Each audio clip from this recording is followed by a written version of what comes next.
Hi, everybody. Hi, fellow panelists. Hiya. Hello. Hey. Hello.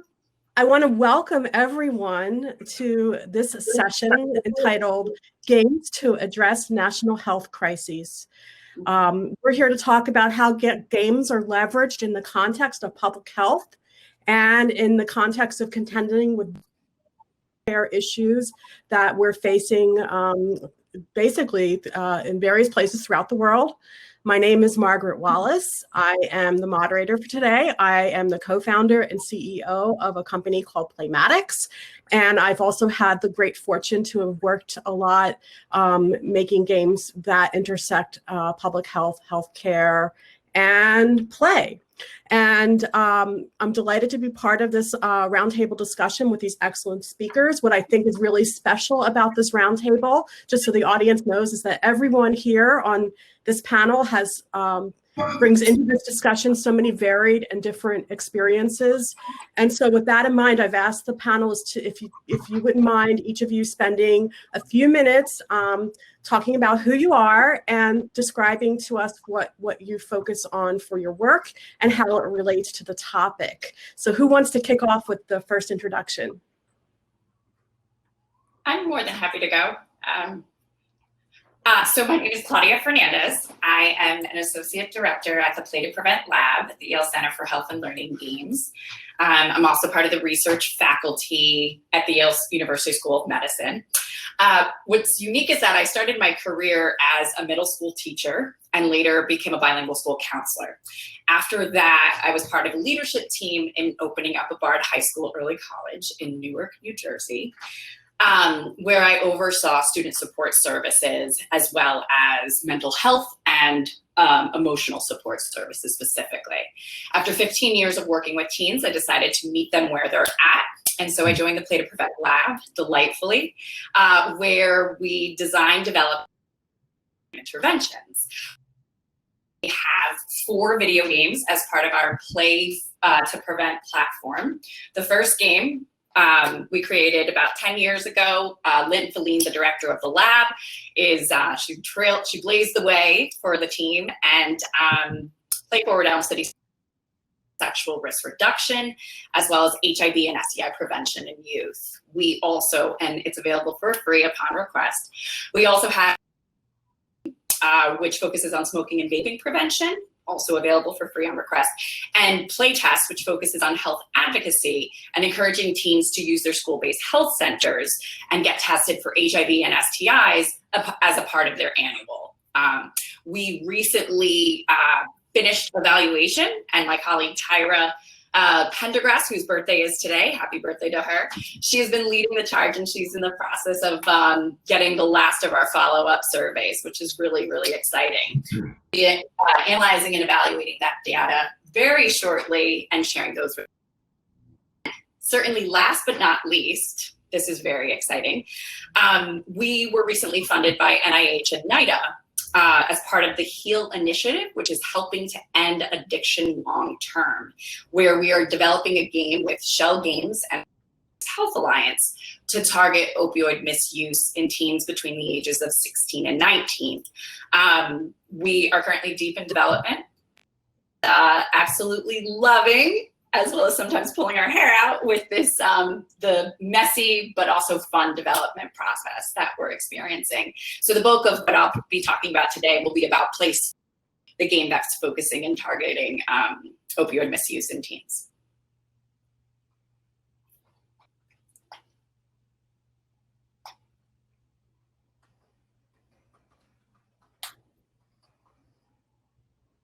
Right, Margaret, next. I feel like Drew's doing the classic ladies first. Great. Hi, everyone. My name is Manjul. I'm the CEO here at BFP Labs. We are based out of the UK and are currently providing our interventions to places within the US, New Zealand, and the United Kingdom, of course. Our focus really is on developing clinically approved digital therapeutic games for young people aged 7 all the way up to 18 years who might be facing difficulties with their mental health. Interventions are games designed to be used in clinical and educational settings. And I guess the magic in our work is really the fusion of evidence-based therapies with immersive gaming, for which we partner with academics, clinicians, gaming experts, health tech experts, and all sorts of different types of people. We were funded by the National Health Service here in the UK last year. And I guess the sort of two interventions that I'm really excited to talk about today are one that enables young people to carry out emotional regulation with the use of wearable technology and the embedding of diaphragmatic techniques within a highly immersive gaming environment. And secondly, game, I don't know if you're familiar with cognitive behavioral therapy, but a key component of that is exposure therapy. Highly effective, but really difficult to disseminate. So we have created a game that basically facilitates exposure therapy in a gaming environment where activities are prompted not only in the game, but also outside of the game. So then there are questions around safeguarding and other types of things that I'd love to talk a little bit more about today.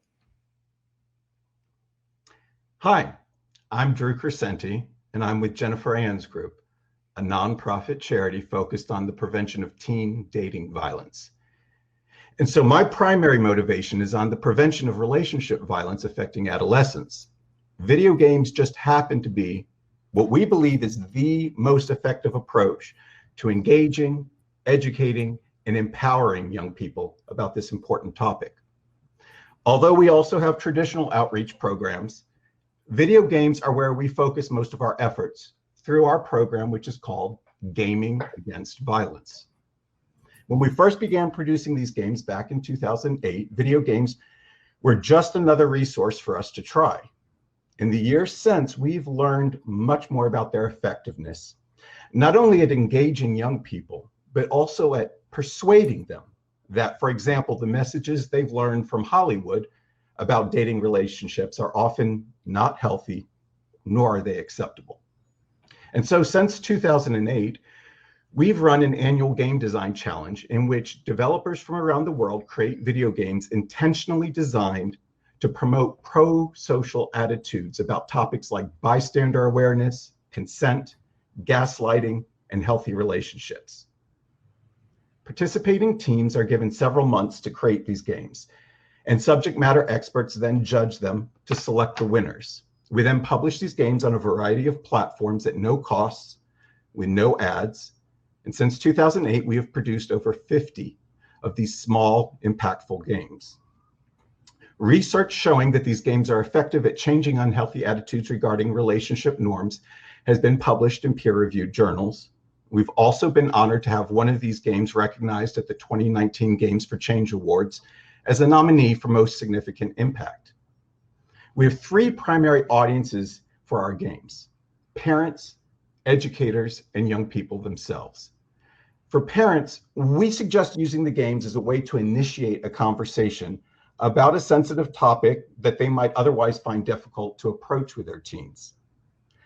For educators, we're working to provide an affordable resource for use in the budget-constrained classroom. To that end, we have lesson plans for educators to use with our healthy relationship game called Honeymoon, which has been pilot tested in El Paso, Texas, at the largest school district in the state of Texas. And for young people who are not learning this important information at home or from their parents, which is most of them, we are trying to remove any barriers that might prevent young people from playing these games themselves.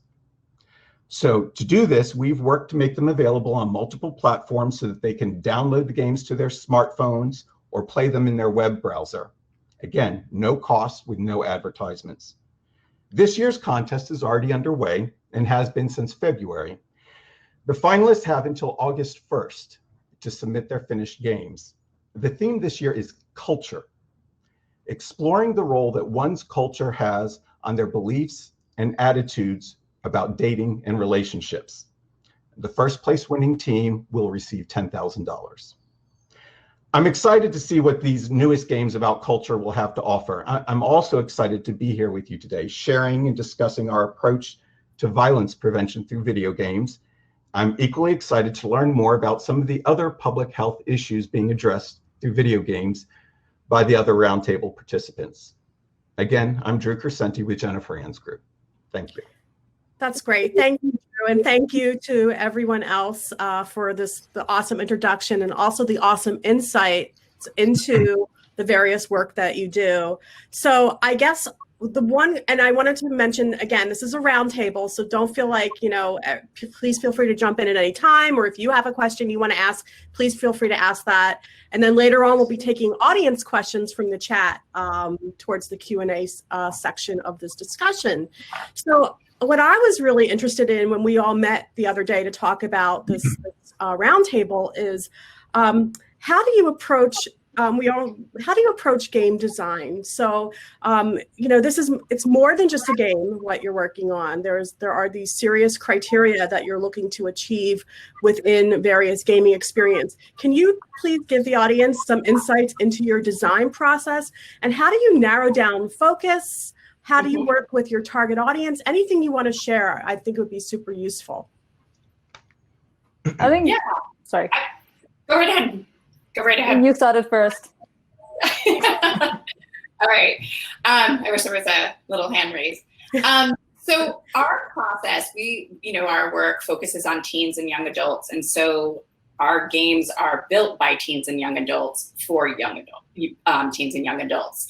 And we always start, this process has our founder and the director of our lab, Lynn Feline, when she was funded by NIH 10 years ago, she created this process where you go start with the teens, conduct focus groups, gather insight from them, gather even their language, right? And you meet with those who are most impacted by these issues to learn from them on how to address them. And so I use this example often when we started unpacking opioid misuse. It's very complicated, and the more we delve into it, there's a lot of nuances in this work. And what we found was when we started with teens, we went in, we sat down in focus groups. What do you guys know about opioids? And their first response was, they're terrible. Oh my gosh, we know heroin's bad, needles, we would never touch it. It's doesn't affect us. But then we take out a one pager, and this one pager has different slang terms, oxys, prescription opioids. And they're like, wait a second, that's an opioid? Yes, it's an opioid. Oh, we didn't realize that was an opioid. And so again, we are learning from the team, them, from their voices, from their experiences, what we need to focus on in our game. And so we've conducted over with 100 participants, whether it's been an interview with those in treatment between 16 and 25 in treatment for opioid use disorder, prevention specialists, treatment providers, the School-Based Health Alliance stakeholders, students across the nation, as well as youth in local areas, to learn from them and then extract the salient themes in a focus group report so that we can build out relatable content that connects the most to students so that they feel, and that's the theme that we hear. Oh, it can't happen to me. It can't happen to me. Well, we're trying to show it can happen to anyone. And that's where and we start with the youth to find out what touches them the most. I think that's really interesting. I just wanted to contribute a little bit to this. We also, like you, Claudia, have adopted sort of these user-centered design techniques. But what I find, and what we have done at BFB Labs for the last few years, is very early on, we got a reality check that if we were going to build a game that was going to deliver health benefits, we can't think about it as a game. We have to think about it as a service that lives within an ecosystem of services. And of course, as you mentioned, there are clinicians and there are academics and there are different types of stakeholders, not just the players and not just the sort of people in their ecosystem, for example, parents, guardians, teachers. So I guess for us, it's been a case of really changing our mindset Typically, you're driven by the creative output when you're developing games, and you're really excited by that and the SFX and so on and so forth. But we have been looking at what we do primarily as a service and then a game that fits within a service system.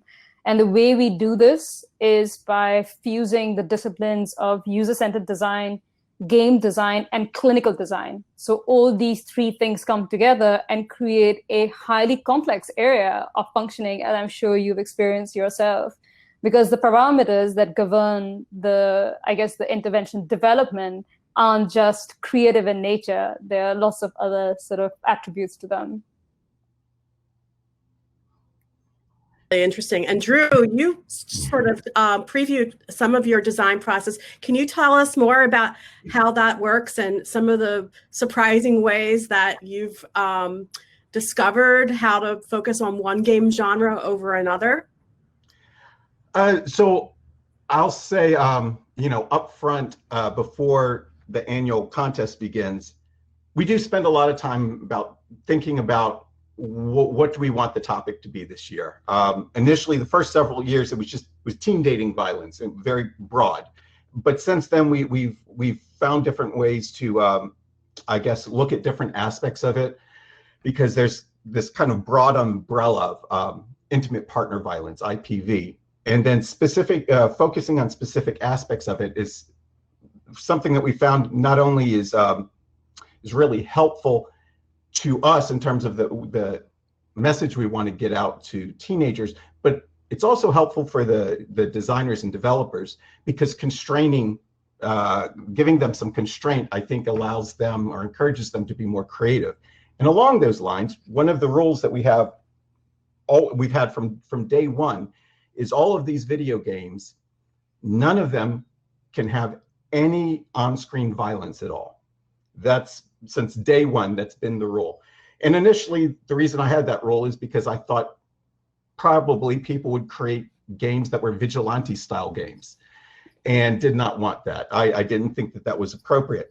And again, that constraint, I think, is a big part of what has led to a lot of really creative games. And it's also helped us occasionally get some media coverage, because when you say, can you create a game about teen dating violence without using any violence in the game itself? There's something about that I think is fairly intriguing. Once we get the games in, we go through the judging process, and the judges are approximately half of them are in the game industry in some fashion. They might be a professor teaching about game design at a university. They might be a journalist writing about it. They might be someone who works at a studio producing and publishing and developing their own games. Then the other half are people who are more involved with understanding what IPV is about. So we've got psychologists, sociologists, school counselors, people who work for domestic violence shelters, for example. So we're trying to find that balance between game / entertainment and then the actual information we want to get across. And then once we have the winning games, the judges have all provided their critiques. And we take that critique after we've notified the winners, and we say, okay, what can we do to improve upon this game now? And so we do go through a process. Some of the games we spend more time on than others. And this is one of the reasons that although we've produced over 50 of the games, we've published less than 30 of them.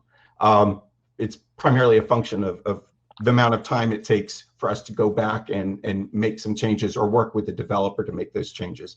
And so our approach, I know, is probably pretty unique, but that's kind of how we've gotten to where we are. It's been very organic, which is great in some ways and not so great in other ways.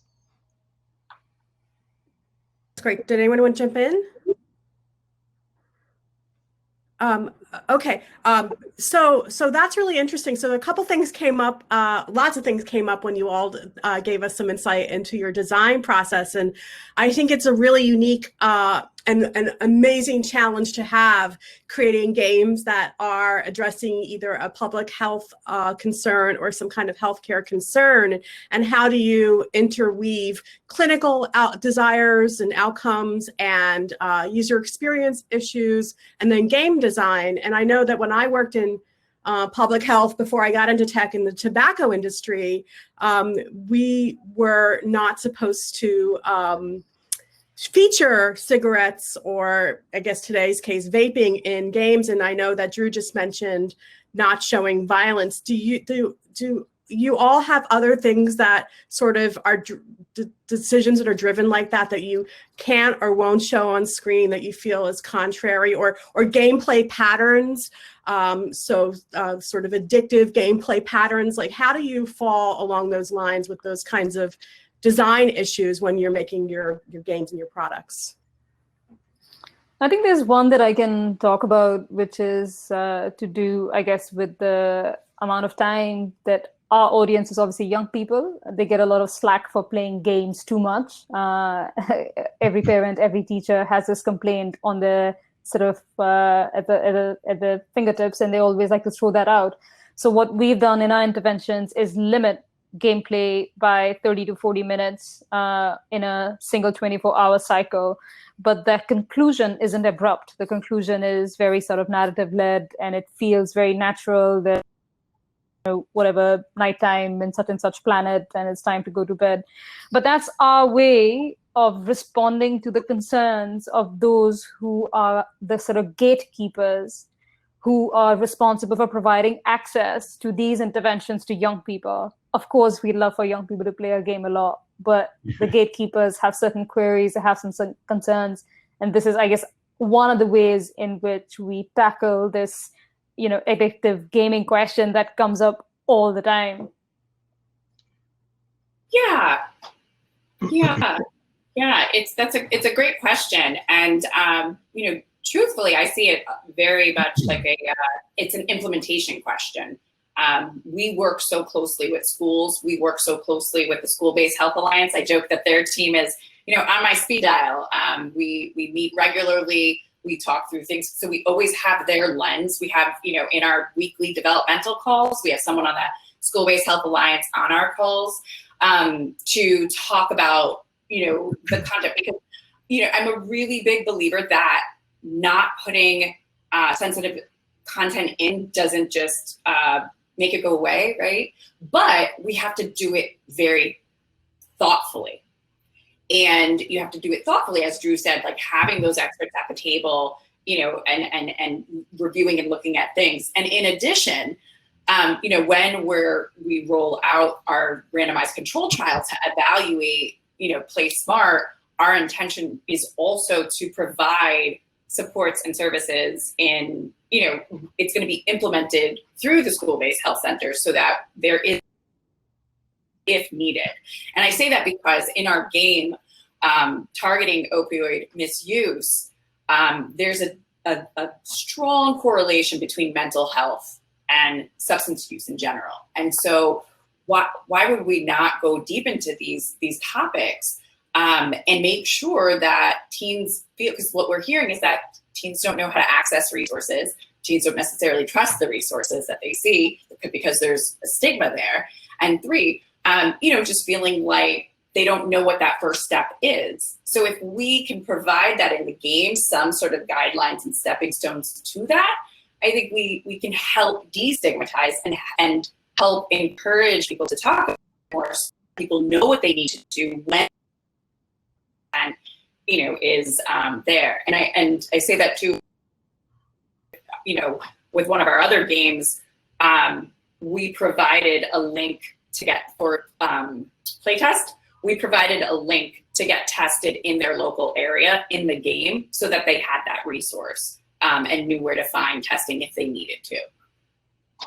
Yeah, and so I would say, like, as with Claudia, it's one of the things that we absolutely do is we try as much as possible to provide links to other information and to other organizations that are on the ground. Our games are all of the games are available in English, but we also have some available in other languages, and we don't necessarily have the support number that they can call in each country. And so that's why I'm hedging when I'm saying this. But to the extent we can, we do want to provide, you know, hey, you've just had this experience. Maybe you have more awareness that you've maybe been in an unhealthy relationship before, either as the, you know, as the abuser, as the somebody who is the target of that abuse. And we want to give them somebody that they can then talk to. And along those same lines, because of the topics that we're dealing with are quite sensitive, we're very trauma informed. I think the consent games are a pretty good example of that. We have 5 consent games that we've published. And what we've tried to do, so not only are they all trauma informed, but to the extent possible, we've kind of said, look, this is the game that you play if you're, you know, young, if you're maybe in elementary school, because this game, the way it approaches consent is all through metaphor.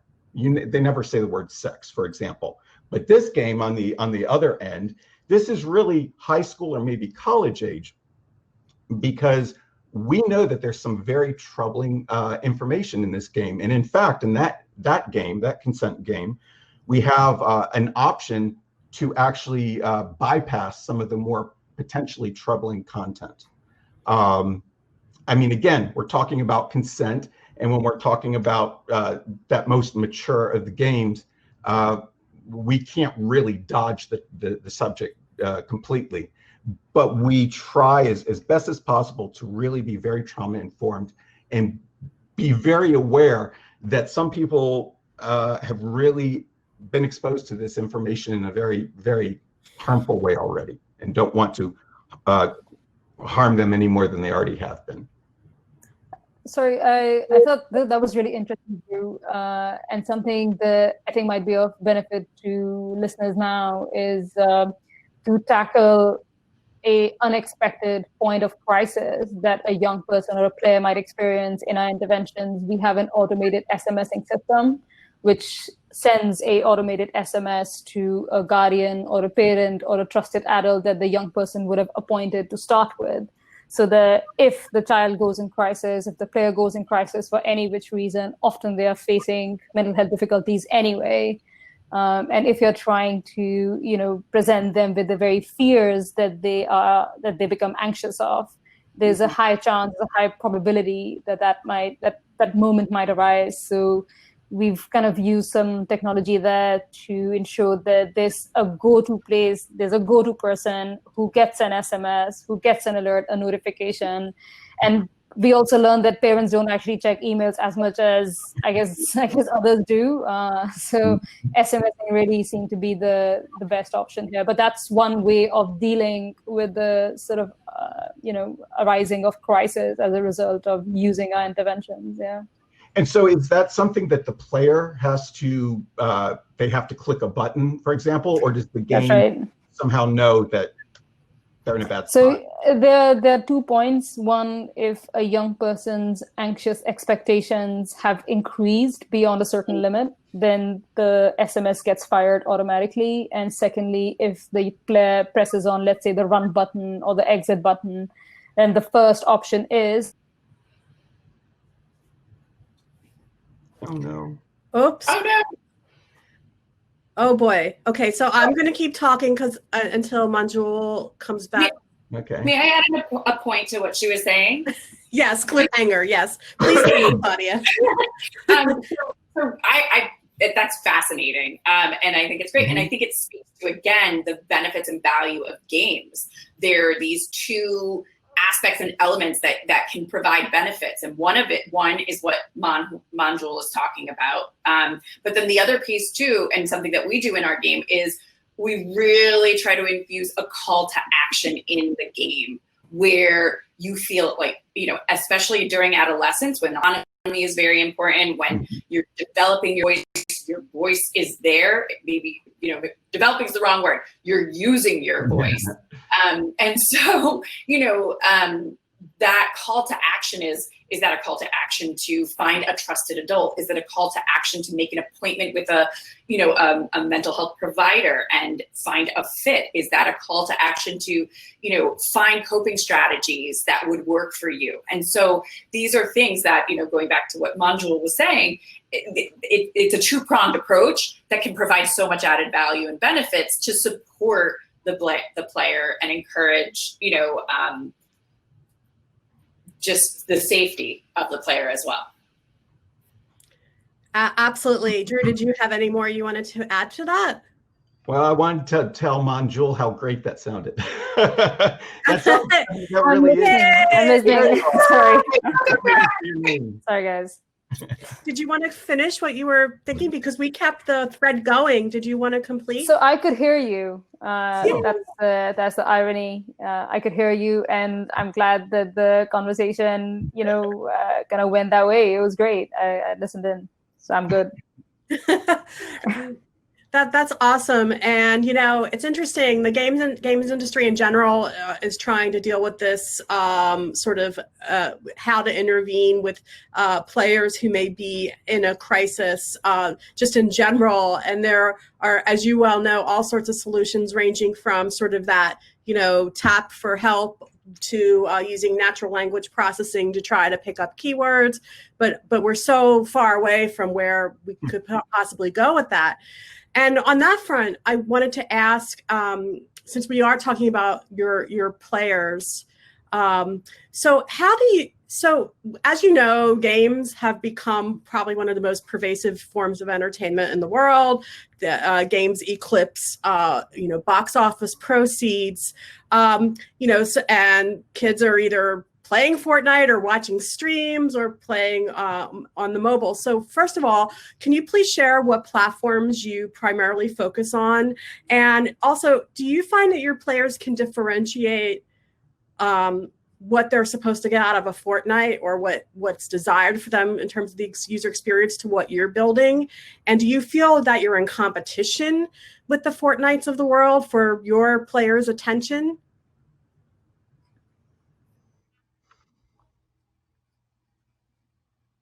So I can get started with that one.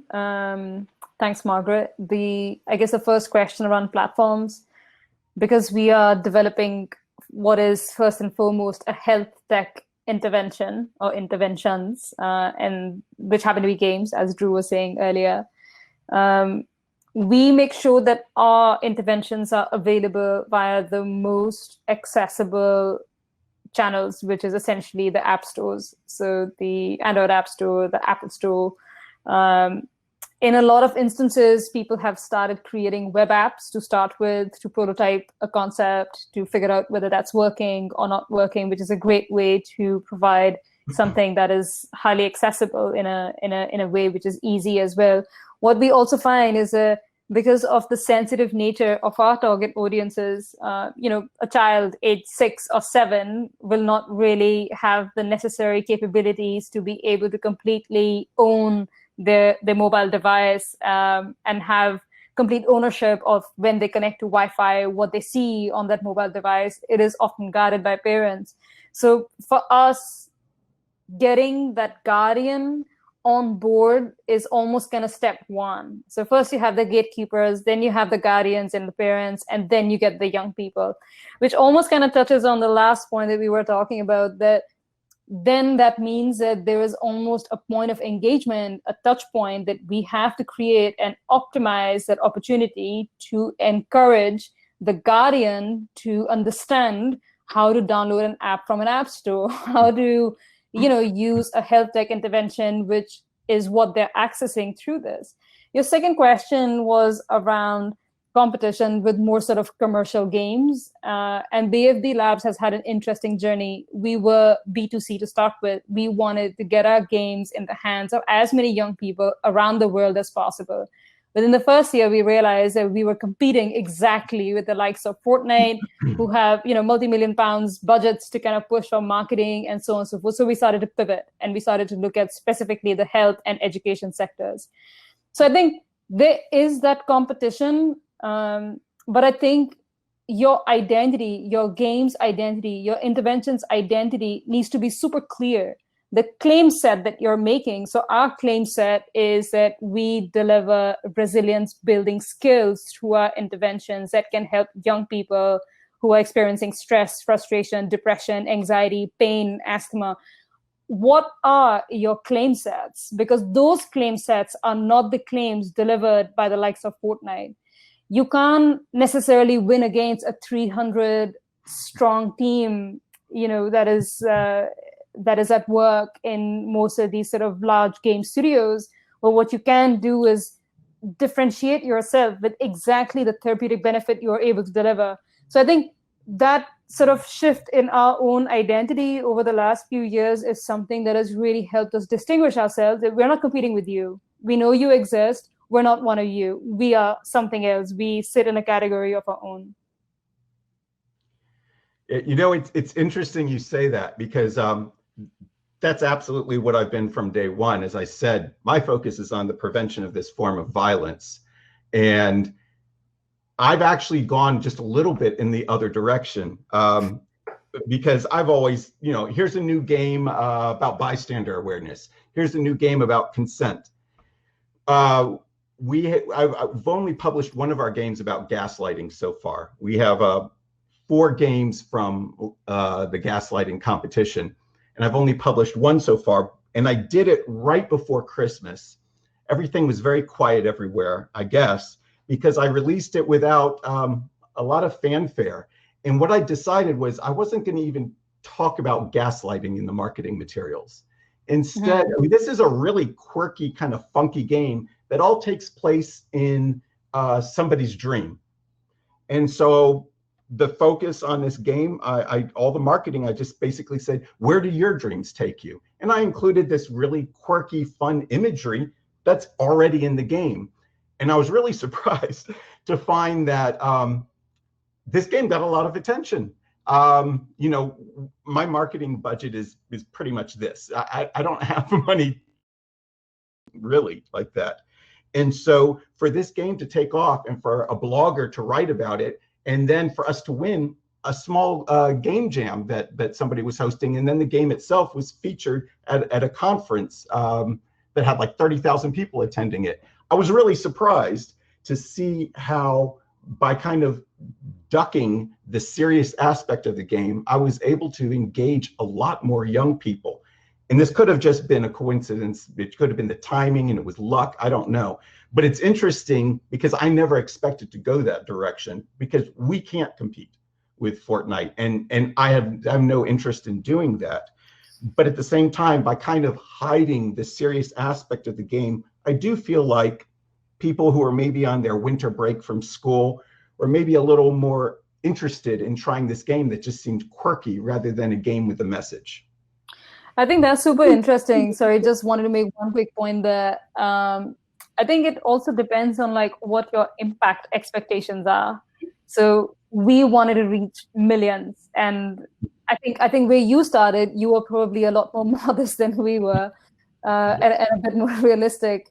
We were kind of aiming for this and not having the budget to even get here, I think, which is where our learning came in. But I completely appreciate the kind of changing that branding and not necessarily shouting out loud about, this is a game for good and so on and so forth, but actually really driving that creative narrative for users is an interesting approach. And the question is, can you do both, right? And so I say that because, we rigorously evaluate our video games. And so we conduct randomized controlled trials. That is the purpose of our games, we want to see health behavior change, right?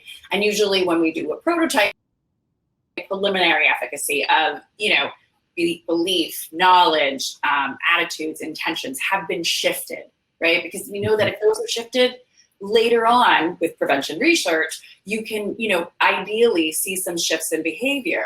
And so when we talk about Fortnite, I think we're talking about different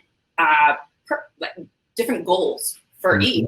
Right. And the way I always describe it with our games, we support schools, we support school-based health centers, We support parents and families. And our goal is it's aligned with health education standards. It's aligned with social emotional learning competencies. It's aligned with, these pieces that are very important to be delivered and that students learn or youth learn to develop healthy behaviors. And so, it's the mode of learning, and it's a mode of learning that teens, youth, and young adults even, and adults enjoy. And so it's like giving someone pizza and putting some broccoli on it, right? Still get the added benefits of eating broccoli because it's healthy, but you still enjoy it.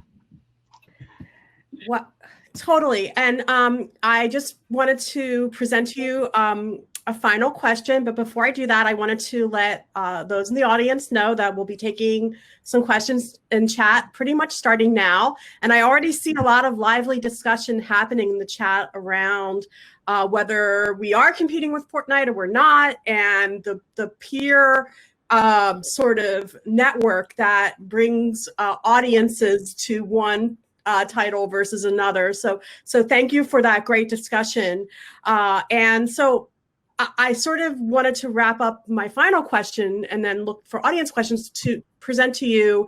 How has this present situation with COVID-19 impacted the work you do, or the games you're making, or your target, or the populations that you work with? Can you please share some of those aspects? Well, I can tell you that one thing that I'm right now I see as an advantage is this imposed learning from home. I know that this is not something that people are enjoying, and I know that it's something that we have no choice but to do. But I do feel like there's a lot of benefit in encouraging this type of remote learning, because one of our goals from the beginning was to bake all the subject matter expertise into the game, so that even if this is something that's used in the classroom, that the educator didn't have to have any specialized knowledge. And the first study that we had published, that was exactly what it was about. People sitting at home playing the game and evaluating the impact. So although I hate what is happening, I really do like that there's been, I don't know if I'll say that people have embraced, but people have at least been exposed to some of the value of learning this at home, or maybe learning it alone without necessarily having an expert or an educator there teaching it to you.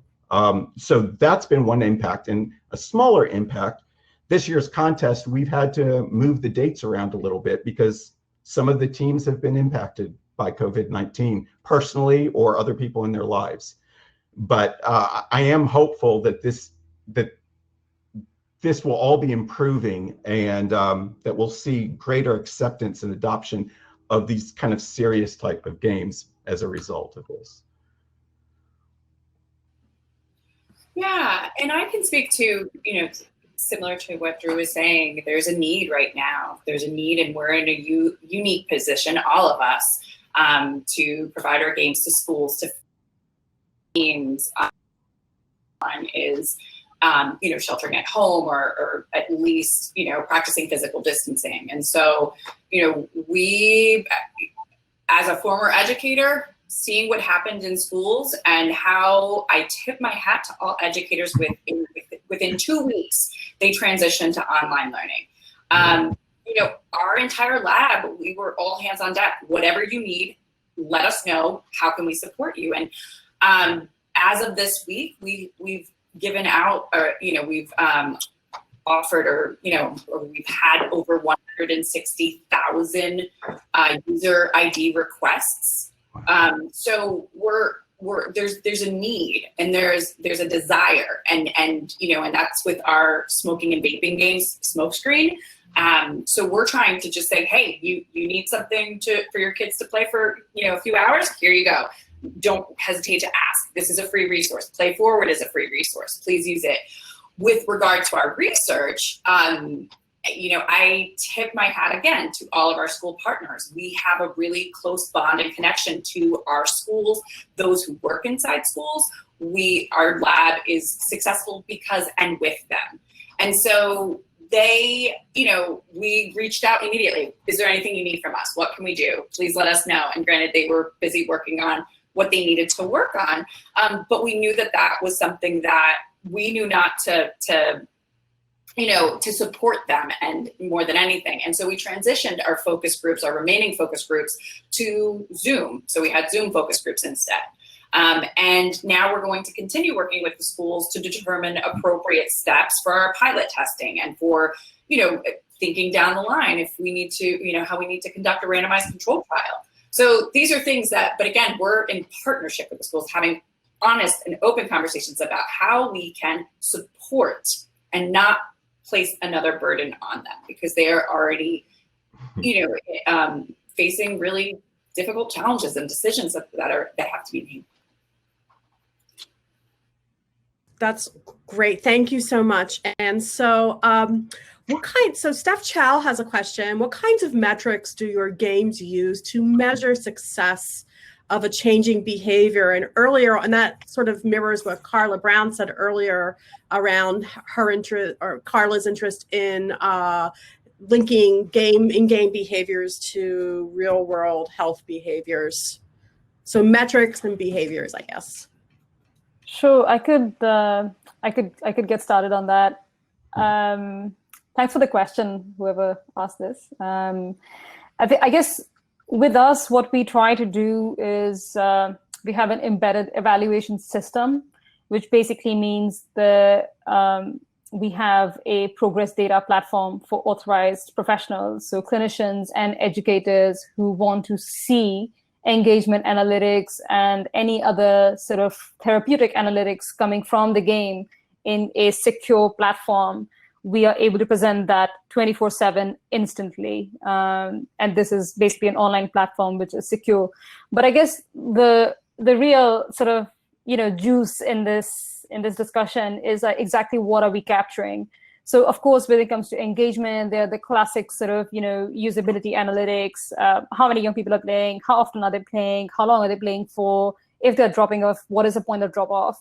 But also because a game is facilitating a very well-modeled and widely understood framework of therapeutic benefit, we are able to gauge exactly at which point in time of that therapeutic system is the young person at, and where are they dropping off, where are they making an attempt to do something and not being able to do that.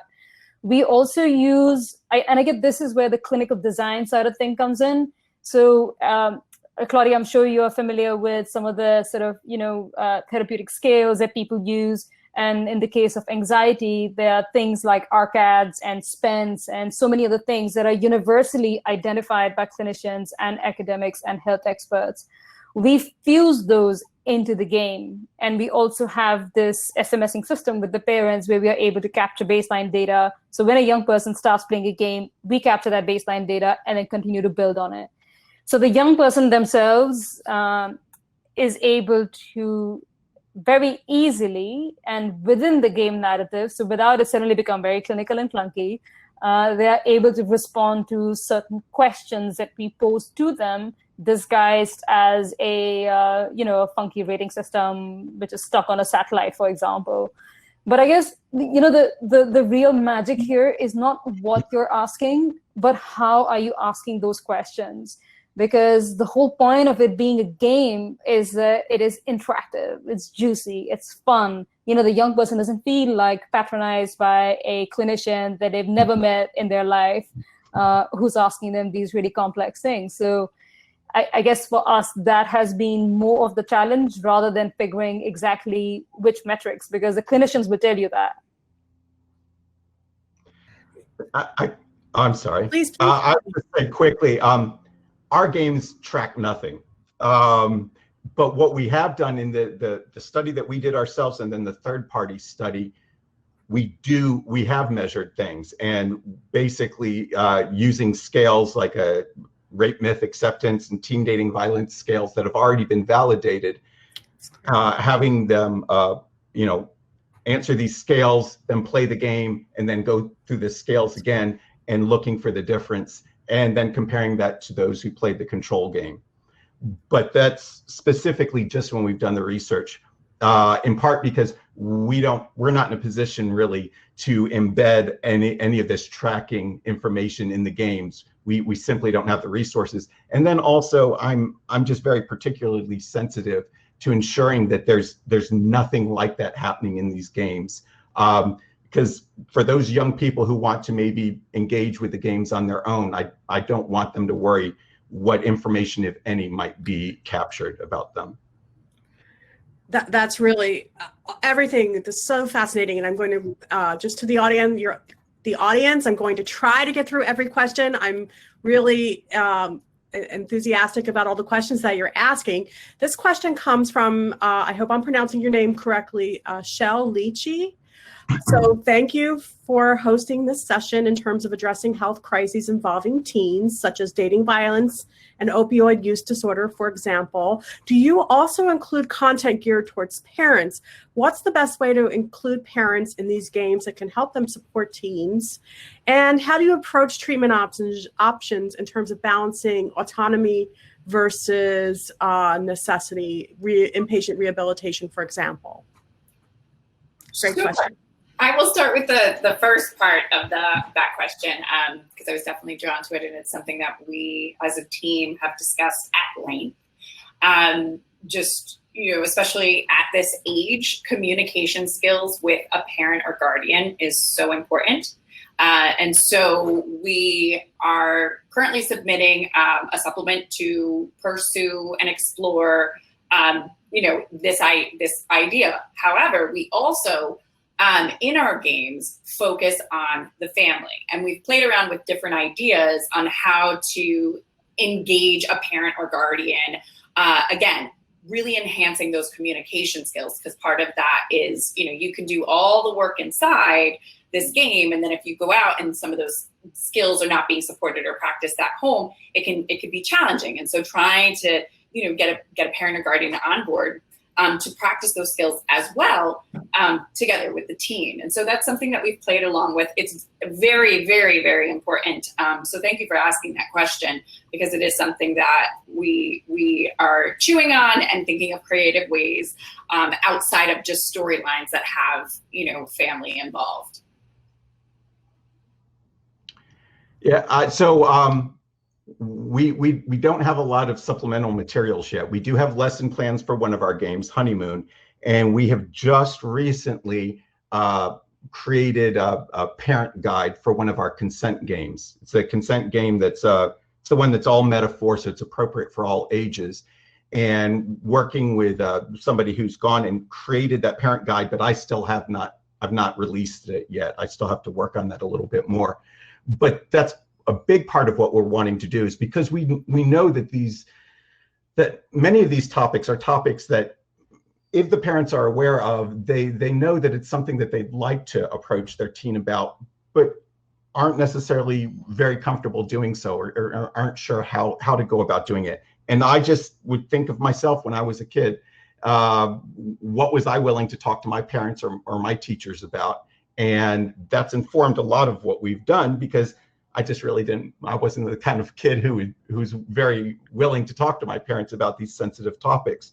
And so our approach that we're just now moving into is trying to create kind of, helpful tips, kind of a tip sheet about, hey, parents, this is what you can use to engage your kid about this issue that is now on your radar. And hopefully this will kind of help you, the two of you, have a conversation after you've had this shared experience through this game. And I think in our case, we find because we are a prescription game that is regulated by the MHRA, which is the American equivalent of the FDA, because it's a health service, we have to ensure that the parent or the guardian or a trusted adult is at hand for safeguarding reasons.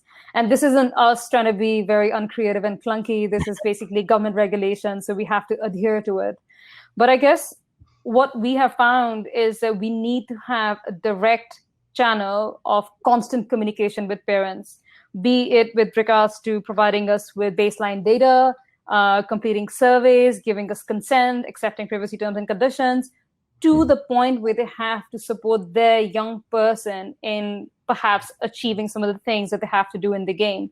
And we find the young people, so on the sort of lower end of the spectrum, 7 to 12-year-olds, and then 13 plus, we find that, of course, the first cohort, are more open to the idea of their parent and or guardian engaging somewhat in that experience that they're having within the game.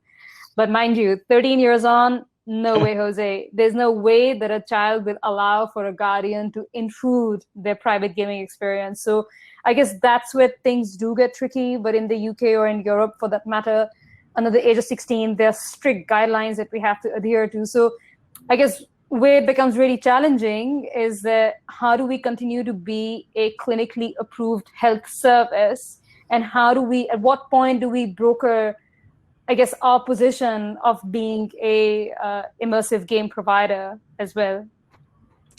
Thank you. And I'm going to try to get in all of these questions, so please bear with me. So Dakota Rice and Marcel Claxton have similar questions, not exactly the same, but sort of how do you navigate creating a game that might be engaging, maybe even, dare I say, fun, and give due respect to the topic at hand or the clinical intervention that you're implementing? I can jump in on that one. So, how do you do that? You make the content relatable, and, you pull content that comes from the voices of teens and what their experience. They're the experts. Their experiences, their voices, in this content area, is so crucial and critical, which is why we always start with the teens. So that's my short answer.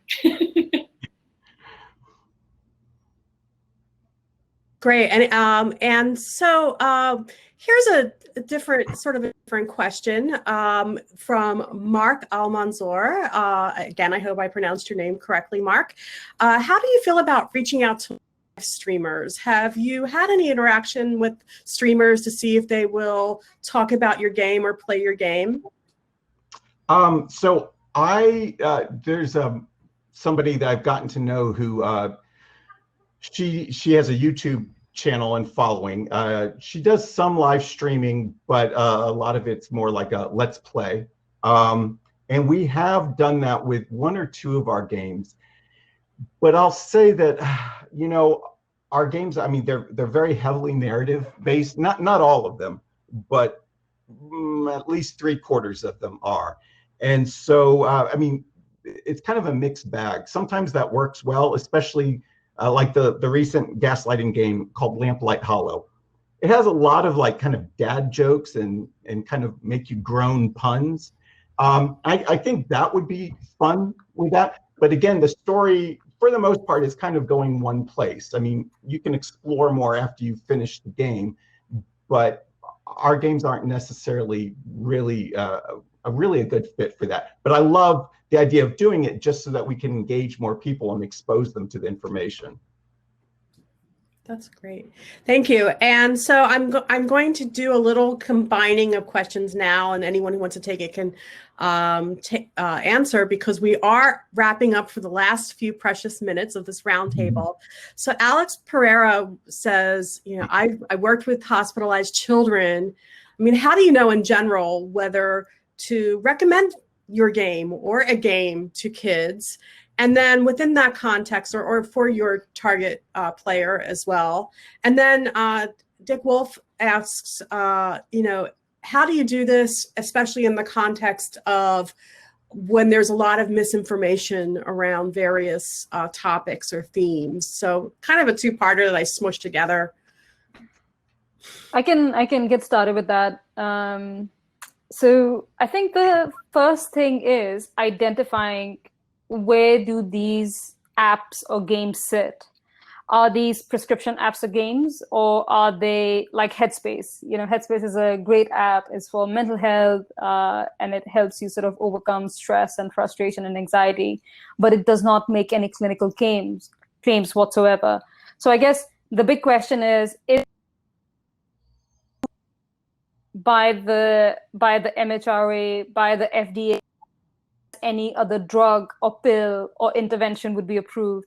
And if it is approved, then the next question is, what are the claims it's making? Every clinically approved intervention will have a statement of intended use. And that statement of intended use should tell you exactly when to and when not to use that specific intervention.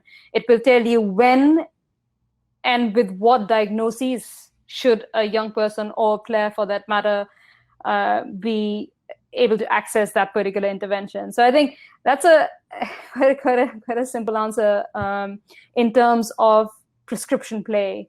In terms of non-prescription play, a lot of people make a lot of claims. And I think going back to, I guess, what Claudia has been talking about quite a lot is, published studies, published evaluation studies, RCTs, things like that.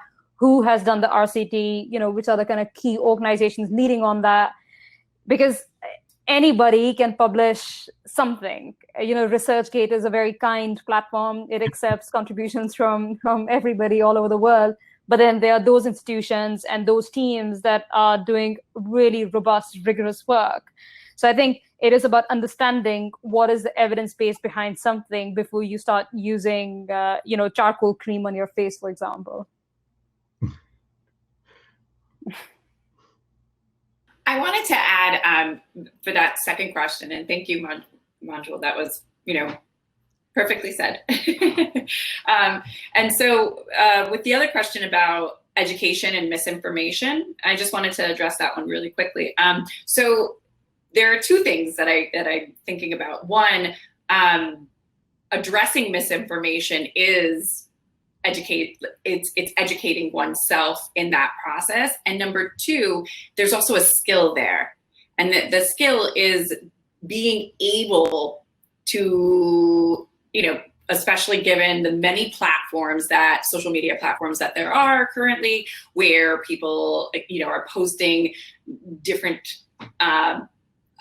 items and different content, being able to look at that content and decipher and look at the sources, really kind of do a little bit of some digging to find out where this information is coming from is a skill. And so that's something that we also do, that we're also unpacking in our opioid misuse video game called PlaySmart. We're just trying to figure out how to address that. And we also do some of that in our mini games, where we have, it's called No Power, where we go back and forth about different misperceptions, and in a savvy, sassy way, you could say that's not true, this is true, and you go back and forth.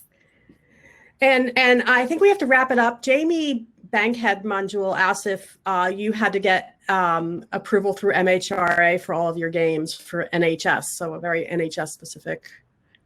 Yeah, sure. I was actually just typing my response to him that's because great. I realized that it may not be of interest to everybody on the call. But Jamie, just so you know, the MHRA website has a very clear set of criteria which tells you exactly where does your intervention fit. There are different categories: Class 1, ABC, Class 2, ABC, Class 3, ABC. It completely depends on whether your intervention is responsible for diagnoses or not. Classic telemedicine type stuff is not required to have an MHRA classification to be used within the NHS. So it's really important that you just have a super quick look at the website. It will give you a good sense. You can also call them up. They give you some initial advice for free, which could be handy, or look at the NICE guidelines. Yes. So thank you so much, Drew, Claudia, Manjul. I really am so honored to be a part of this discussion. Thank you to the audience and for the awesome questions. It was really great. And I hope you enjoy the rest of the festival. Awesome. You too. Thank you. Bye, everybody.